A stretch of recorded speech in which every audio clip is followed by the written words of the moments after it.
In this video, we're going to do a calculus problem. So we are given that f of x equals e to the bx. We want to find f prime of 0, the derivative with respect to x, at x equals 0, using the limit definition of derivative. Also, don't forget to subscribe and turn on notifications so you don't miss a video. Okay, so f prime of x equals the limit as h goes to 0 of f of x plus h minus f of x all over h. So now we can just plug in x equals 0, so this would be f prime of 0 is be the limit as h goes to 0. We'll replace x with 0. So we have f of 0 plus h, which is h, minus f of 0 all over h.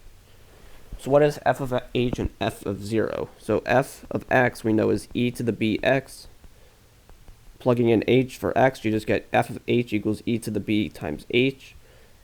F of 0, so this would be e to the 0, which is 1. Okay, so this actually is equal to the limit as h goes to 0. F of h we know is e to the bh minus f of 0, which is 1 all over h. So we want to evaluate this limit. So let's look at something. So let's look at the sum from k equals 0 to n of r to the k. So r, in this case, r can be anything. But let's just suppose it converges for infinite series too. So this goes from k equals 0 to infinity of the same number minus the sum. So we're going to go from 0 to infinity, but we want to subtract when k is bigger than or equal to n plus 1. So k equals n plus 1 to infinity of r to the k. Now technically each of these has to converge for a certain r value, between r being negative 1 and 1, but at the end it doesn't have to be for certain r values. It'll be for all r values. So to evaluate this infinite series, you have to just plug in the first number to the top of the fraction. So that'd be r to the 0, which is 1, all over 1 minus the ratio, which is r. Same thing, plug in n plus 1 for k. That's the first values. That'd be r to the n plus 1, all over 1 minus r. We can combine like fractions with the same denominator, so this would be 1 minus r to the n plus 1, all over 1 minus r. So this works for all r values because this is a finite sum from k equals 0 to n. Okay, so why don't we just multiply by negative 1 on top and bottom to make this look better. So we have negative on the top, negative 1 on the bottom. So this would be r to the n plus 1 minus 1, all over r minus 1. Okay, so let's multiply r minus 1 on both sides. So we're going to get r to the n plus 1 minus 1 equals r minus 1 to start with. And then we're going to basically have the sum. So let's look at it backwards. So the last one would be r to the n plus r to the n minus 1, r to the n plus r to the n minus 1, all the way up to r to the 0, which is 1. Okay, really good. Okay.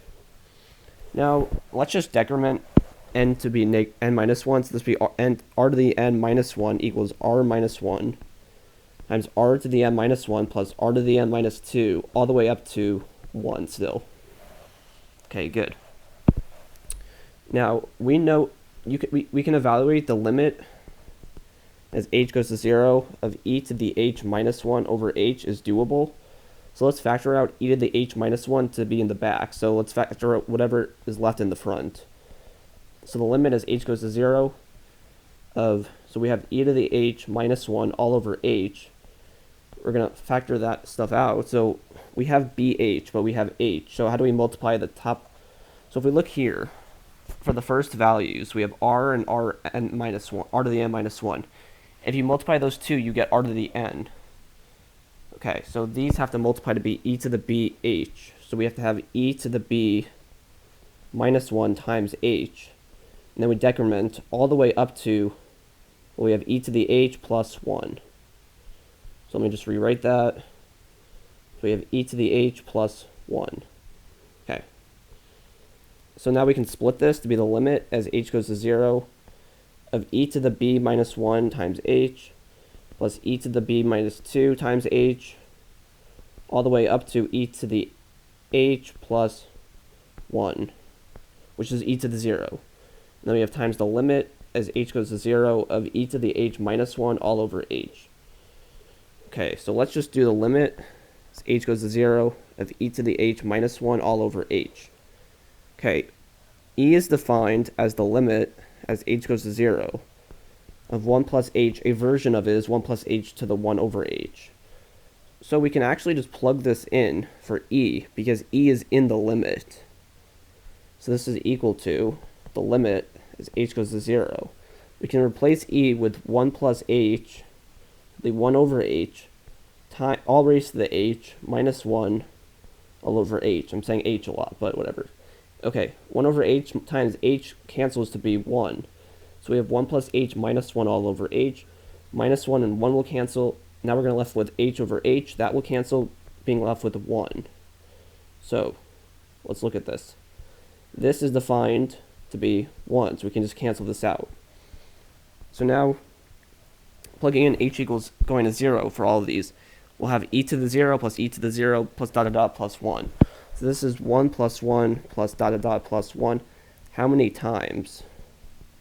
Okay, so ignoring this one, we have 1 time all the way up to b minus 1 times. So this would be b minus 1 times, and then we have another 1 time. So now you can add those up to be finally b times. So we're adding 1 up b times, so that's just 1 times b, which is obviously b. So we just found out that f prime of 0 equals b, given that f of x equals e to the bx. Now obviously we can just check this really fast. So f prime of x, so the derivative of e to the something is e to the same thing times the derivative of the inside, which is b. Now plugging in x equals 0, e to the 0 will be 1 times b, and that's b. So this checks off, and that is the end of the video. Hope you liked it.